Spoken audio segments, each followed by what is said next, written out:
3. Well, hello everyone. As you're signing on, glad you're able to join us this week. And we do have a wonderful guest today, Jake Seid from Lightspeed X, and also from Stonebridge. And I've known him for a long time, and I know he has some China experience that he'll be sharing with us, and also some B2B experience. He's also a very successful entrepreneur who had a unicorn level exit. So Jake is going to be joining us to chat with us. So hi, Jake. How are you today? Hi, Rebecca. Thanks for having me. Great to be here. Good. So as I was explaining to Jake, this is a show where we are welcoming audience participation. You can ask Jake a question. All you need to do is type your question into the chat box. And sometimes I actually call on you to speak out. So be ready for that. It's always fun. This is just a casual show, informational exchange, and getting to know Jake a little bit better as well. So as many of you know who've joined us before, a little bit about my background and Silicon Dragon Ventures. We have our videos, and I started the show when COVID hit. Instead of doing our regular live events around the world, we're doing them online now, for now. We have our newsletter and our membership. Many of you are members. I really appreciate you being Silicon Dragon members, because that's how we can hold shows like this. Our books, or my books, 3 of them, and a new one coming up pretty soon. More details about that in following shows. So let me just say hello to Jake again and give you a few details about Jake. We're so glad he's able to join us today. I think he has this great experience of combining being a venture capitalist and also running a successful business with a unicorn level exit. So we'll get to hear about that. That was in the real estate business even, which can be kind of a tricky business. So it'll be interesting to hear how you pulled that one off and got the company acquired for $1.6 billion. Wow, home run. So before that, Jake was managing director of Lightspeed Venture Partners. So that's actually where I met him. He was one of 6 managing directors on the Global Investment Committee, and he actually had some China experience at Lightspeed and at MIT Club of Northern California, where he's been involved with some China projects, which we'll get to hear about. He has undergrad and master's degrees from MIT, electrical engineering and computer science. Great background for what he's doing. And then here's a little bit about some of his companies he's invested in, and we'll get to hear a little bit more about them and their successes. There's 2 IPOs in there. There's an acquisition in there. He's investing from a 3rd fund, also SPVs and blind pools, which we'll get to hear a little bit more about too. He's mostly investing in B2B companies. So I'm going to stop there and encourage you to type any questions you might have for Jake into the chat box. And I'm going to say hi to Jake here. Hi, Jake, again. Hello. Yes, everyone, please don't be shy. Feel free to ask away. Okay, you just heard it from the man here, Jake. So, okay, look, it's been a long time since I've seen you, Jake, and it's been way too long, but you went off onto a whole different career there for a while from venture capital. Can you tell us about that? Yeah. For me, it wasn't a different career. You know, I've always been passionate about how to use technology to have a big positive impact. And, interesting story, when I went to the predecessor to Lightspeed, actually in 2000, I had friends going to Google, and I didn't realize, why people got excited about working in advertising. For that matter, I known about Amazon and didn't know why people were excited about working at a bookstore, offline, online, otherwise. And of course, what I learned at Lightspeed was $1 billion TAMs are cool, $1 trillion TAMs are really cool. And what's really interesting is when you take a pillar of the economy and you could pioneer its transition from offline to online. And so, we're coming out of this recession, the 2009 recession. The internet was growing again. And I thought to myself in 2011, what pillars of the economy have not made their first order transition from offline to online? And real estate came to the top of the list. And the idea was that when a pillar moves online, there's kind of two components. There's a content side and a commerce side. So you have companies like Zillow and Trulia, which were very young startups at the time. They were on the content side, but they were making hay. So they're kind of like a TripAdvisor in the travel vertical as an analog. Mhm. But then we also know that there's a Priceline, there's a Booking.com, there's a commerce side that complements the content side. And that's where I saw an opportunity. Was nobody had built a commerce platform of any scale in online real estate. And that's where the puck was going to go, in my view. And so that I had a chance to pioneer moving the commerce side of real estate from offline to online. And that's how things got started. So was this a consumer play or a commercial play? Yeah, so it's a good question. My strategy was B2B. And there was a Okay. simple reason for that, which is at the time, to create organic growth, you wanted a business ideally where you can acquire a customer once and then they'd use you all the time. In real estate, that doesn't exist for consumers. Real estate is, by all intents and purposes, one and done. If somebody Uh-huh. buys a home or sells a home, they're not going to do that on average for another 9 years.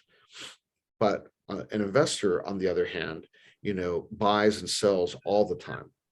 Yeah. And so my view was to create a lightweight marketplace. We were not taking a principal position, and that we would basically bring buyers and sellers together. We're going to do what the internet does really, really well.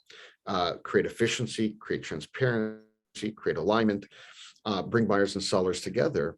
And because buyers and sellers on the B2B side, on the investor side, transact all the time, you'd be able to acquire them once and monetize them regularly over a long life. Okay. So that sounds like your business plan, which I know you wrote and you executed it as well to build this huge business. Can you tell us a little bit about building that business plan? What went into it? Why? How you executed it? Any nightmare stories to tell, or any? Well, so this idea of a two-sided marketplace, the challenge with that is a chicken and egg problem. How do you get buyers if you don't have sellers, and vice versa? So actually, I identified an offline business that was, really selling distressed properties. It was private equity backed, and talked to the founders and the private equity owners of that business about really 1 + 1 can be 10. They had supply of real estate. But it would not get a tech multiple, the business they had. We could join forces. I could get their business a tech multiple, and they solved the biggest challenge that I had, which was the chicken and egg. And their focus was on selling distress. And the power of that in jumpstarting a marketplace was, we were coming out of this environment where there was a lot of distressed property. Those properties were aggregated in pools held by banks and financial institutions, and they had to get those homes off their books. So they're willing to sell $1 for 98 cents because it doesn't do any good to sell a property or hold on to that property forever for a bank. And of course, they want to get the most amount they could get. And that's where we came in, where we could actually create an efficient process where even though they're selling $1 for 98 cents, everywhere else they're selling it for 96 cents because it was less efficient. But on our platform, we were able to bring buyers because every buyer wants to buy $1 for 98 cents. And we made that process very efficient and transparent for buyers. We made that process efficient and transparent for the sellers. And so as we got more buyers on the platform, then we could go to people who said, hey, I want to sell $1 for 99 cents. Now we get more selection. More selection now brings more buyers brings more selection. And we spun this up in commercial real estate first, where ultimately we're selling homes that are not, or property that's not distressed, that, people want to sell $1 for $1.05. And we're able to get that because, again, what we created was transparency, efficiency. And we have this mantra of how do we take risk out of the deal? And this was especially important in real estate, where there's incredible information asymmetry, there's misaligned interest. And so the more we could take risk out of the deal, give people a fair last look, create transparency and efficiency, buyers would be willing to pay more because there's less risk. And sellers knew that they got a clear visibility into what the market was willing to offer. So it really became a win-win for everybody, even for non-distressed properties. Okay, and those were years starting when? 2011, yep. Okay. Yeah. Okay. So ultimately, built the, of its day, it was the largest prop tech marketplace for transactions. Mhm. Okay, and then the company was acquired, what year was that? Gosh, you don't quote me, 5 years ago, 6 years ago, something on that order. And, Not that long ago, not that long ago. not that long ago. So there's two brands. Auction.com is the Yeah. residential brand. 10x.com is the commercial brand. I Mhm. think the acquirer was a private equity company. They sold off the 10x brand again to CoStar. So it's over 5-6 years, it's had a life beyond me. I haven't been involved over the last 5-6 years. And my time over the last 5-6 years has been focused on investing and Stonebridge. Okay, okay, so you set that up right pretty soon afterwards, huh? Yeah. Okay, so have you done any real estate investing yourself? Because I know your Stonebridge is basically investing in B2B and a lot of software deals and tech deals, but what about in the real estate business, since you have a lot of experience there? Yeah. That's been a theme. So I call this broad theme digital transformation of traditional industries. Okay. In that area, have invested in real estate related companies like Blend in the mortgage space, Doma in title insurance, Seid, which is kind of like Shopify for the real estate agent. Mhm. I've invested in fintech companies like Brex. And companies that are transforming logistics like Zipline and Dexterity Robotics. So digital transformation of traditional industries has been a big theme. And then the other macro theme has been enterprise, from infrastructure and cybersecurity through application. Okay, there's a real core tech areas. Yeah. Real Silicon Valley. And again, I do have some things that are consumer related, but 80%, 85% is B2B. Okay, so of those deals, what's your most successful one? I don't like to say, who's my favorite child. I've been fortunate where there's, been a lot of great companies. Again, I would say that we're in a super cycle for innovation. And there's just these great entrepreneurs who are taking advantage of using software, using AI, to go into these areas that traditionally have not seen a lot of innovation and do something very special. Right. Traditional areas that have not seen a lot of innovation. Okay. So those areas would be, looking out in the future, what are those areas coming up that you see? What's on the horizon? Is there anything that hasn't been touched yet by technology and innovation? Well, I would say, 5, 6, 7 years ago, again, prop tech, fintech, insurtech, logistics, those were areas that really hadn't been scratched. 7 years ago, there was a great set of companies that were started and that are doing first order innovation in those areas. But, take an area like e-commerce. Amazon went public, 25 years ago, not to mention when they were started. Yeah. And look how many great companies have been built in e-commerce year after year after year over the last 25 years. So my point in saying this is you don't have to just look for the areas where there hasn't been a scratch. You can look at the areas where, there's been a first set of companies and know that there's going to be another 25 years of innovation happening. Okay. All right. Yeah, that's a good point. I can see that. So are there any areas that you avoid? Like my model, or blockchain or something like that. You avoid that? No, I've been involved with some, great companies in the crypto space, like Off-Chain Labs, which does Arbitrum, a company called Echo.com, which has a fintech angle to it. Um, but I think, I tend to look at teams, business models, markets. Is there an opportunity to build a new transformative company? To me, the business model has to make sense. So I tend to look at, technology oriented business models as opposed to, hey, there could be a new apparel brand that everybody's excited about. That's not going to be for me. Right. I tended to not have focused on e-commerce because it tends to be low margin, but certainly there's huge businesses to be built there. So what's your view on China today? Would you invest in China today? Well, I think there's tremendous opportunity in China. Obviously there's also a notion of, to what extent is decoupling happening, not happening. It's not going to be black or white. It's going to be some level of gray. And that creates even more investment opportunities in China.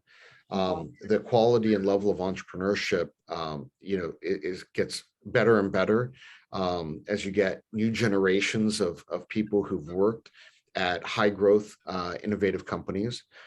And, there's certain areas where China is certainly ahead of the US, right? WeChat has always been phenomenally ahead of the US. Social commerce in China is well ahead of the US. And so, this idea of, kind of bike sharing, right? Kind of started in China. So there's so many areas where it's interesting, we were talking about it. I went to China in the late 90s. There was no internet there. And, it's been quite amazing what's been happening with, just the infrastructure getting put in, and then entrepreneurs being able to innovate on top of that. Yeah, I mean, do you think that China's innovation capacity is underestimated? Not anymore. Not anymore. I think 25 years ago, yes, certainly not now. Okay. So tell us about your China experience. You actually had a role in helping China get online, or at least some students get online. Tell us about that.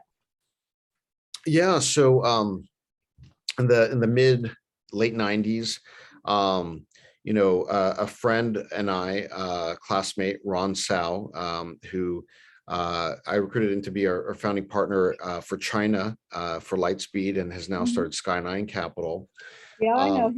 We had this idea of, bringing teaching students about the internet in China, and there were not many people online in China in, I don't know if this was 95 or 96, the years are blurring together now, but we wanted to bring young Americans, young people in China together and use the internet for educational purposes.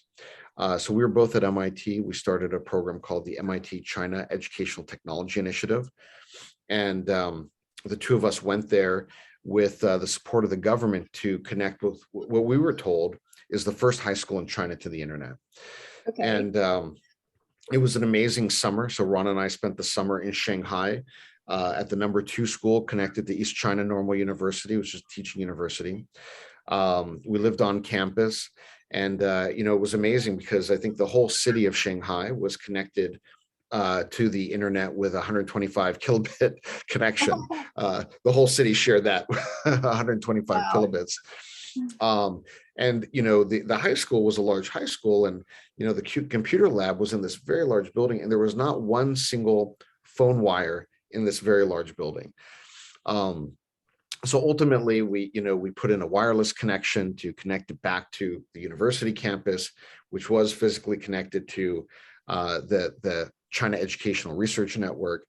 We got the high school online, and it became an annual program where now, over the last 25 years, hundreds of MIT students have gone to China to, again, use teach students to do things with the internet around educational purposes. More recently, it's been for rural high schools because obviously the urban high schools are very well connected. So that was my first connection, and then later did a project in Hong Kong as well, right before the handover. What was the project right before the handover? Because that was pretty much the same. First time I went to Hong Kong was a few years before the handover. So we may have crossed paths. But anyhow, tell us about your Hong Kong experience.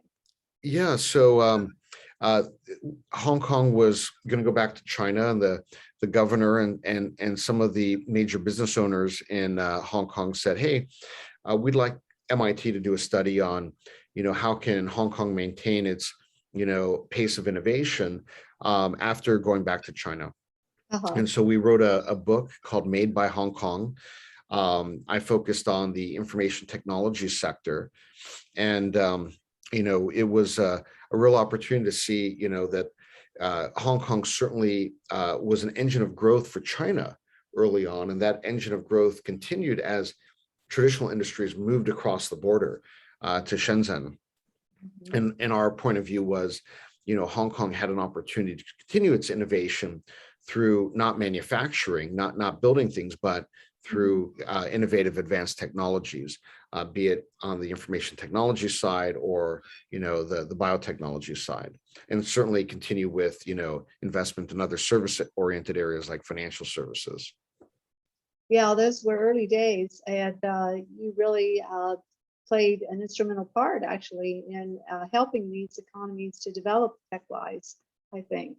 So well, we played a small role, but it was an amazing experience. I feel very fortunate to have spent that time over there and learned and meeting kind of the young people who were also passionate about the internet, passionate about technology, and create a lot of friendships between young people here and young people in those places. Okay. So you're investing in some Chinese entrepreneurs today in the U.S.? For my personal investing program, it's been local. As a one-man shop, there's a lot of overhead to invest overseas. So what I do today is U.S. focused, and that's been plenty to keep me busy. Oh yeah. So is it mostly around Silicon Valley? It turns out mostly around Silicon Valley, but certainly have had investments in Southern California, Texas, the East Coast. But certainly just given my network and my home base, it's been around Silicon Valley. Okay, so one thing you said a few minutes ago about your Hong Kong experience, you said we wrote a book made in Hong Kong. Made by Hong Kong. Made by Hong Kong. Because that was the whole point, is things weren't being made in Hong Kong anymore. They were being made in China, but by the Hong Kong company. So that was kind of, it was also a play on a prior book that was written called Made in America. Okay. So, and who, you wrote that book with some others? Yeah. So the way it was structured, it was, there were two MIT professors that were the editors. And then we had different MIT teams research different chapters of the book. So I was a co-author of the information technology section of that book. We had other teams doing other stuff. And then Suzanne Berger, Richard Lester, they get their name on the cover. They were the editors of the book, bringing together the different authors. All right. Well, I know we have some Invest Hong Kong people on the Zoom right now, so I'm sure they'll be glad to hear all this. And maybe there's a reprint in the works. I don't know. A revision, an update of some sort. It's a good question. I from what I remember, we were one of the best sellers in Hong Kong after we published it. So that's my other little claim to fame, is having a best-selling book in Hong Kong. Yeah, best-selling author.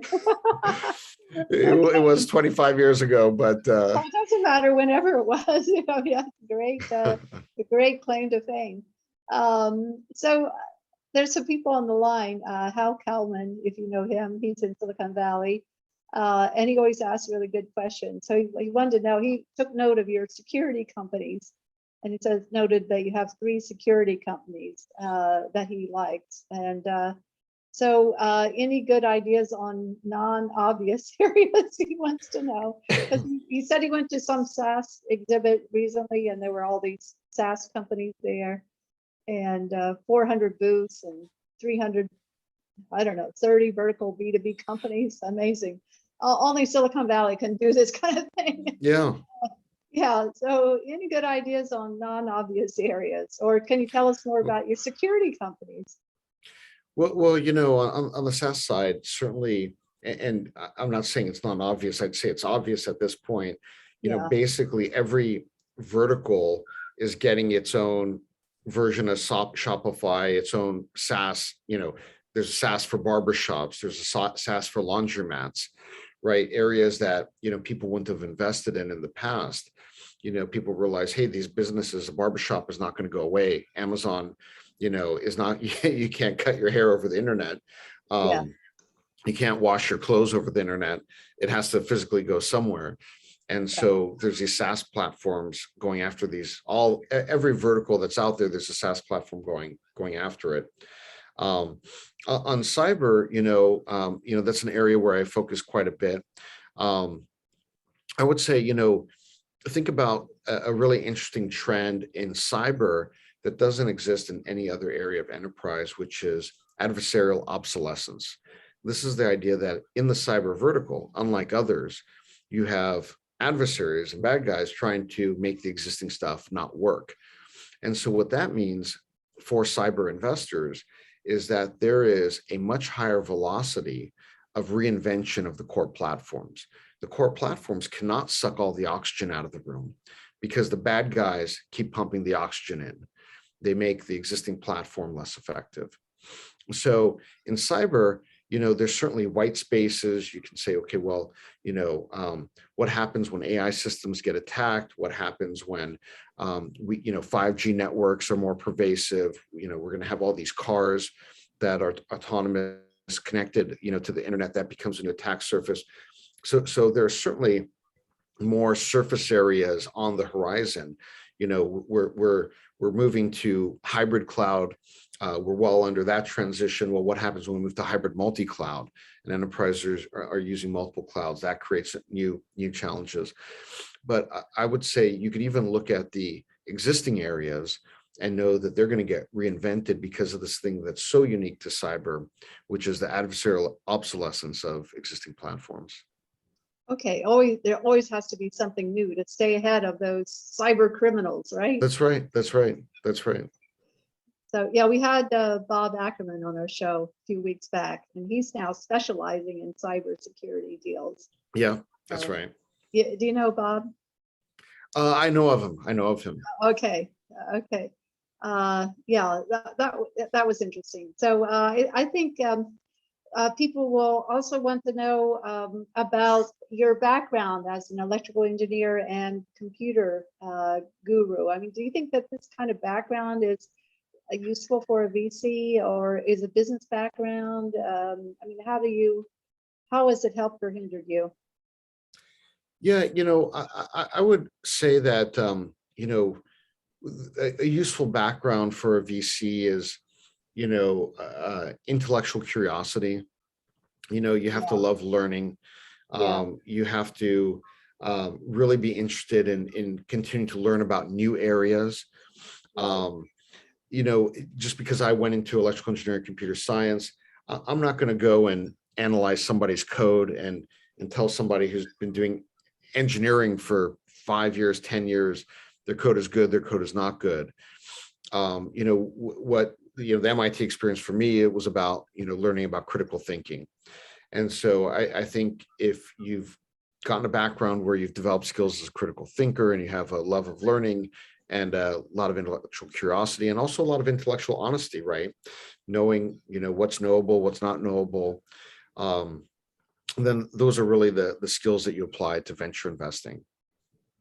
Okay, so do you think those kind of values exist today? I do. I think that, the best investors do have those values. I think they do have those capabilities.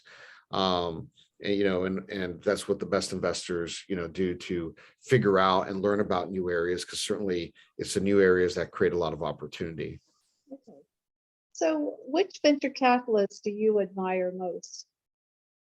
Oh, well, that's also, again, I would say that's an unfair question. Like, which of your children do you love the most? You can say three. You can name three then. Three children.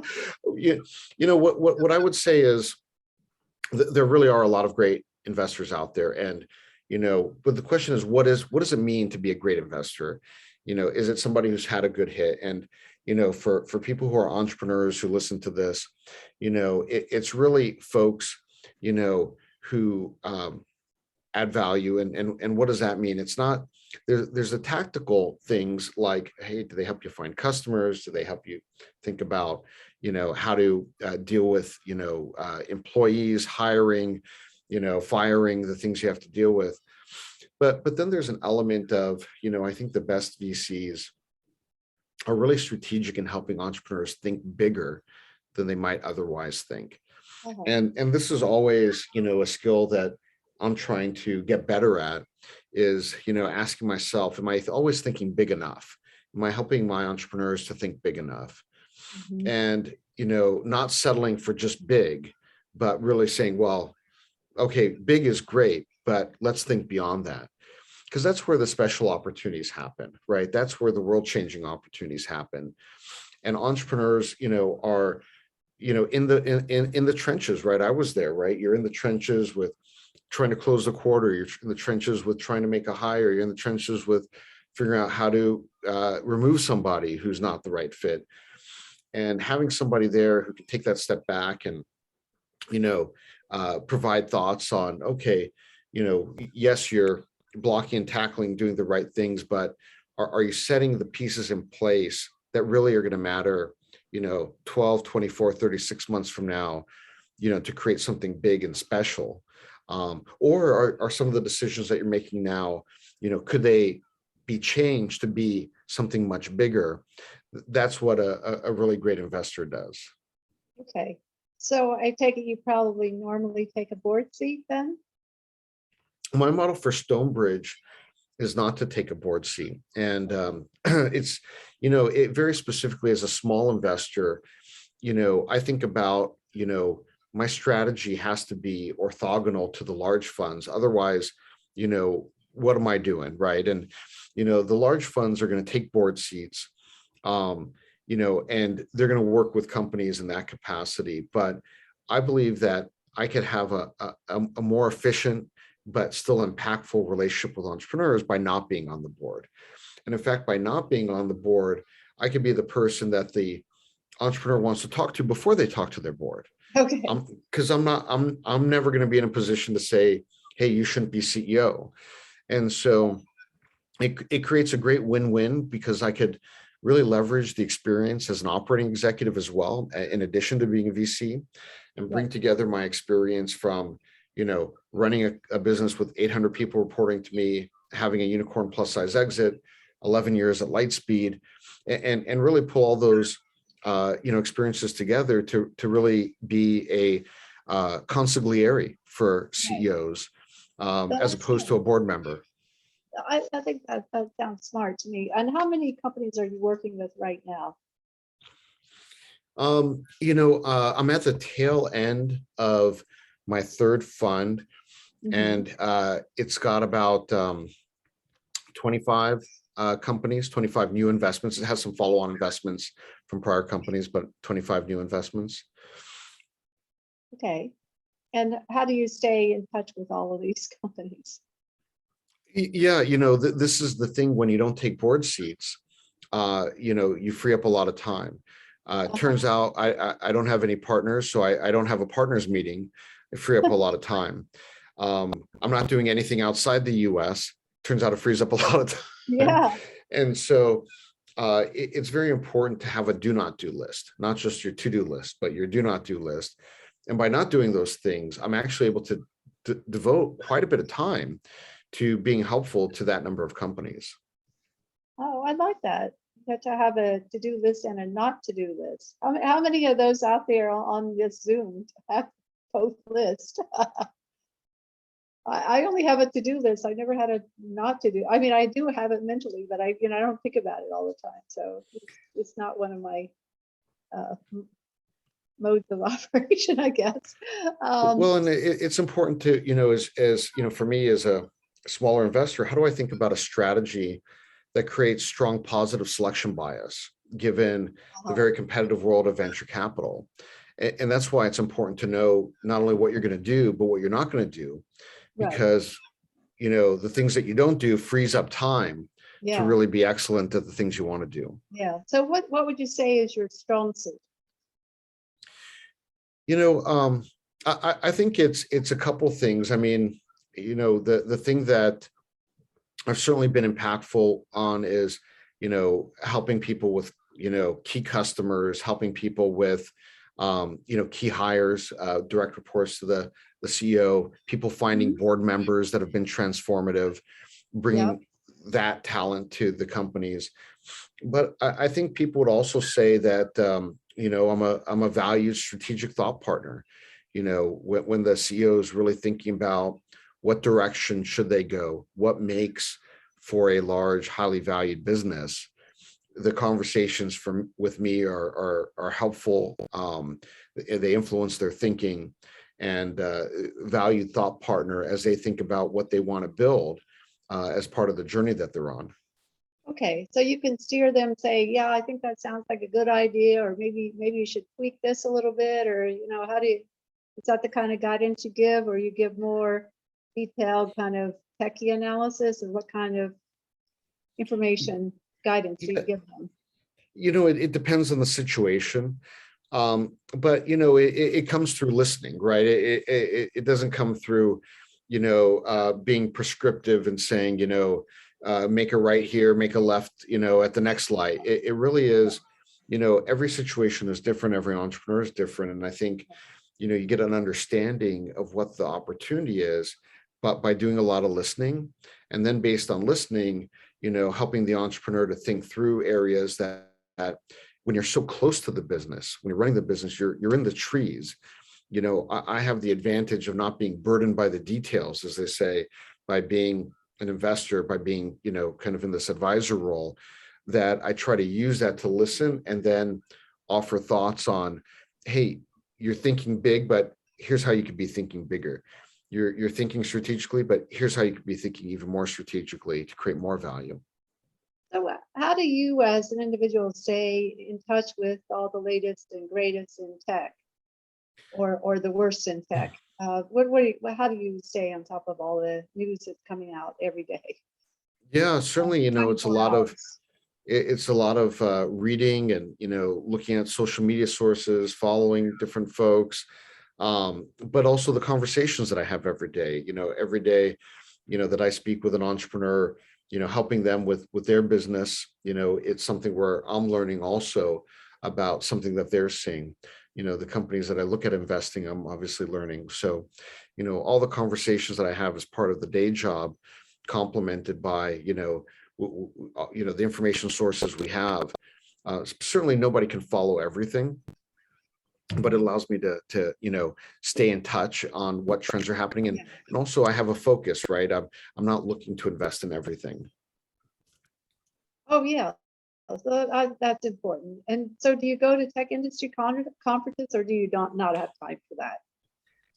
I used to go to a You conference used to, here and yeah. there.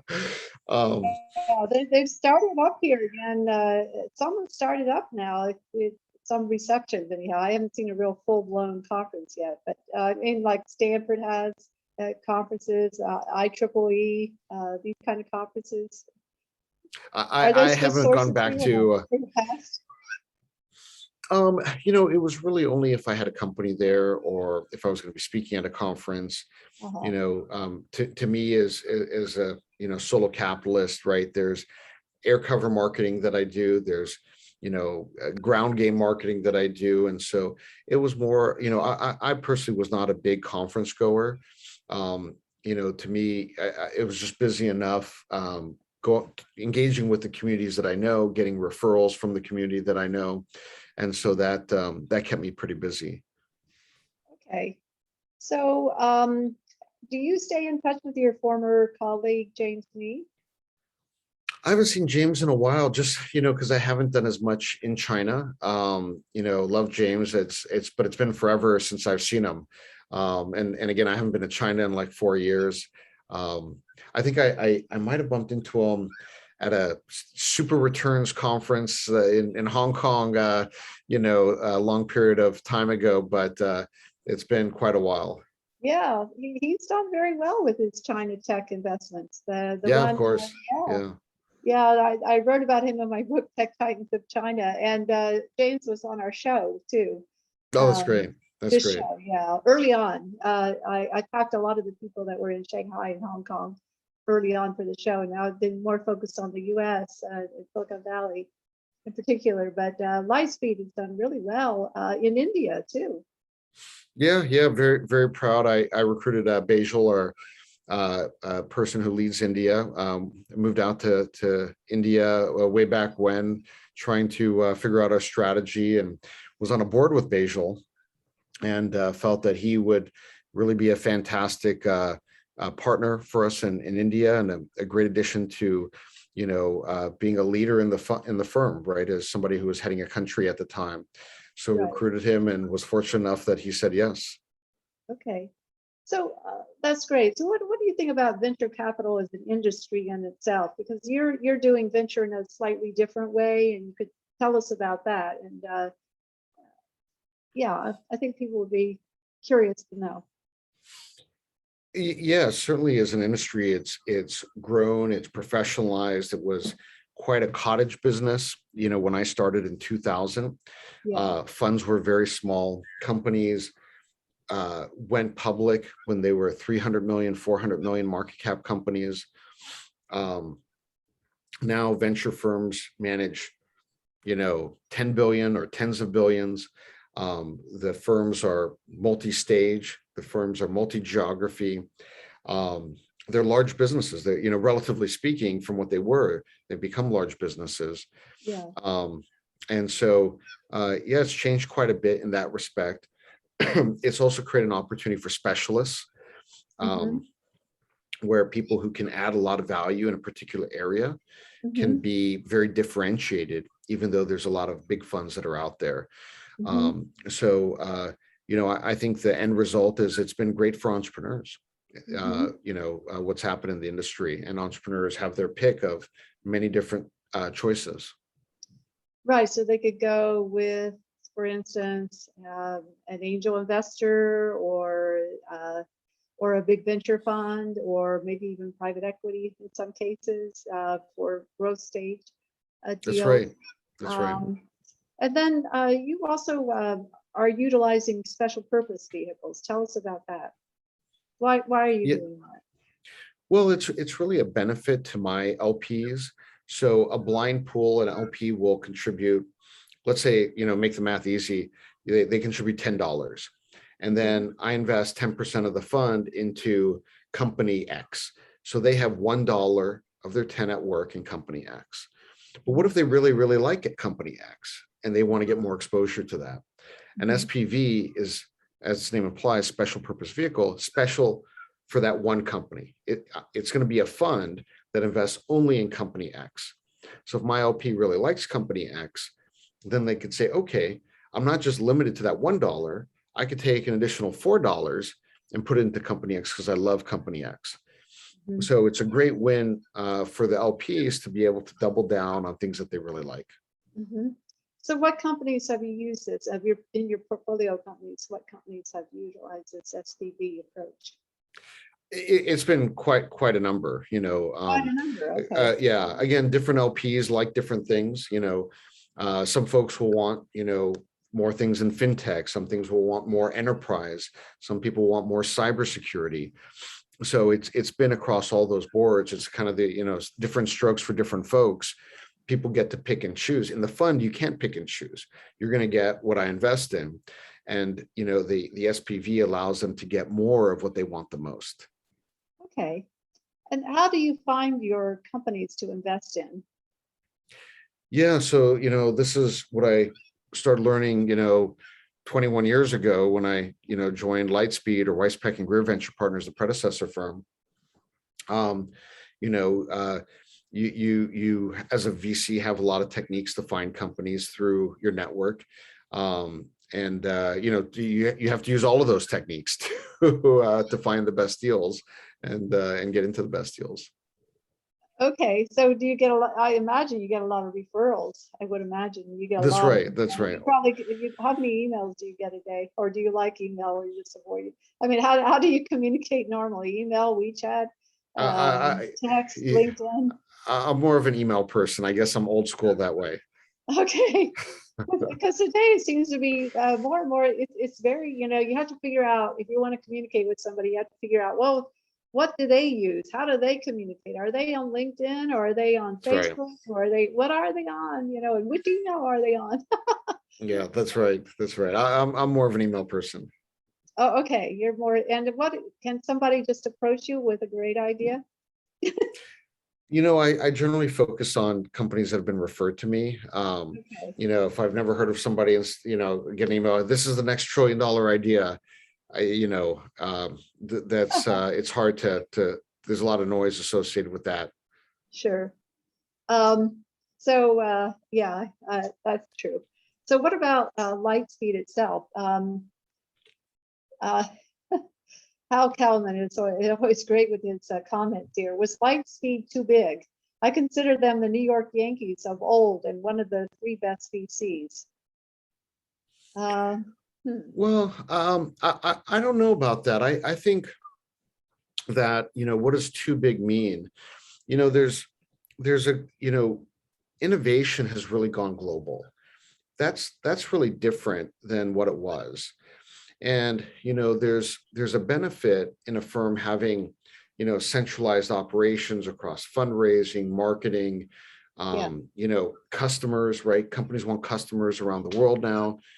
And so it's more complex to manage. But certainly, there are reasons why firms have evolved the way they have. And I think, the proof's in the pudding that, Lightspeed is an incredible firm. They do incredibly well. They get into the best deals. So far so good on that strategy. But like I mentioned, I think, that creates opportunities for specialist funds. It creates opportunities for smaller funds. So, it's not an either or in my mind. It's not, there's certainly the Benchmark model. Benchmark is obviously an exceptional firm. And they have a model that's directly different than Lightspeed. I think both can be successful. Both can be very successful, even though they have fundamentally different strategies. So the Benchmark model is different how?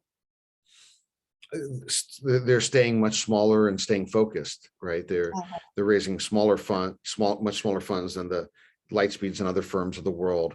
They're not in, many different geographies. And so they're doing what, many other firms did 20 years ago, right? Yeah, they're maintaining that more traditional model. And again, I think they're obviously, they are obviously very successful and will continue to be very successful. Just because it's a different model, I think both can be successful, even though they're different. Right. And your own model of actually working solo, is that something that you prefer? I presume it must be. There's pros and cons for everything. So it's been a lot of fun and I enjoy it, but there's pros and cons to this model. There's pros and cons to a bigger model. For me, I haven't been, I've taken a pretty eclectic career and have always done things that I think can result in, having fun and trying to do something meaningful. And I haven't been wed to, oh, you got to do it this way, you got to do it that way. So I'm not about, you've got to be in a partnership, you got to be a solo capitalist. It's where can you do something meaningful? And that has taken me in different directions. Okay, so what do you do for fun outside of work? Well, have fun young kids and spend time with the family and try to stay healthy. And between trying to stay healthy and spending time with the family and work, that's kind of There's only so much time to go around. That's kind of it. Yeah, that's I right. know, I get it. You know, the time is the most valuable thing we have, I think. That's Um, right. That's right. yeah. Okay. Do you have any final comments you'd love to share with the audience? And since we're recording this for a global audience, maybe any final comments at all, or something that Yeah, I would just say, I'm a real believer that, no matter where you live in the world, you could be the next Elon Musk, right? You can be the next Larry and Sergey. And that, now we obviously see it more and more, but, there's still kind of these hubs. And I guess I'd leave people with, hey, if you live outside of a hub, doesn't matter. You have an opportunity in this day and age where you don't have to buy a bunch of servers. You put things in the cloud. You could build, a technology business, or you could be an entrepreneur around a non-technology business. And even though we've been talking more about venture capital is not the only way to skin a cat. There's many successful businesses that were built without venture capital. And so, don't be constrained by what you see or don't see around you. If you're an entrepreneur, take the leap and, go for it, because if you don't and somebody else does, you'll regret it. So that the opportunity for people around the world is larger than ever now to be an entrepreneur and do something exciting. Yeah, it really has become a global world today. And I think we're seeing all these ideas crossing borders, or at least they were more often between China and the US, and not so much these days, but maybe that will come back to some degree, at least in non-sensitive areas. Yeah, so a lot to talk about always, and we really appreciate having this conversation with you, Jake, and thank you for all the commentators out there. I wish we would have had more, but I think Hal made up for the rest of you who were very silent. Well, thanks for having me. So yeah, no, great. So we're going to put this up soon on YouTube after we digest all of it, and then we're going to get ready for our next shows. So later on in October, we'll have Michael Wolf, and then we have another VC coming after that, and I'm going to have Andrew Tung from 1995 Capital on, and I'm going to be interviewing John Chambers for our show, our Silicon Dragon Hong Kong show. Will be our keynote. So John has a lot of experience, as everyone knows, as a former Cisco CEO and chairman, and now a venture capitalist. So, and then finally, just thank you again for everybody for joining us and becoming members, and thanks to Invest Hong Kong for their support for the series, and thanks to Jake. And Jake, I'll let you go so you can enjoy a little bit of sunshine out there. Thanks, everyone. Thank you, Rebecca, for having me. Bye-bye. Okay. All right. Bye now.